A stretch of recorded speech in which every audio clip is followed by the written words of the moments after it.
Day 2 यस्तो बवाल view हेर्नको लागि हामी कहाँ गयौँ त? सो वाट्सअप गाइज, हामी चाहिँ आज टकपारमा मामा भान्जा र आमा भएर चाहिँ आमाको लागि हेल्थ चेकअपको लागि चाहिँ बिमा इन्सुरेन्स गर्नको लागि फेरि रिन्यू गर्नको लागि जाँदैछौँ।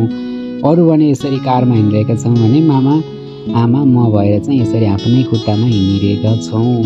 के गर्नु, हिँड्नै पर्यो, आफ्नो यस्तो बवाल खुट्टा हुँदाहुँदै। अनि हामी गाडीको लागि प्रतीक्षामा थियौँ। एकैछिनमा अब हामी चाहिँ गाडीमा चढ्न पनि अब लागिसकेका छौँ। अब हामी ठक्क चढेर हिँड्न लागेको, गाडी चाहिँ हिँडेको थिएन, एकछिन कुरिरहन पर्यो।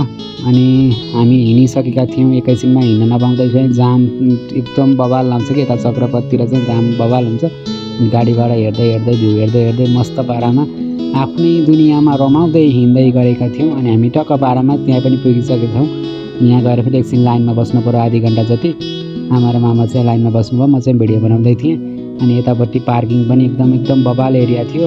एकछिनमै काम पनि बन्छ। अनि पँधेरोमा गएर एक जार पानी लिएर आएर फेरि यस्तो बवाल भ्यू हेर्नुको लागि मामा भान्जा भएर आफ्नै रुमबाट थोरै तलतिर आयो। हजुरलाई यो भिडियो कस्तो लाग्यो आजको लाइक गर्नुहोला।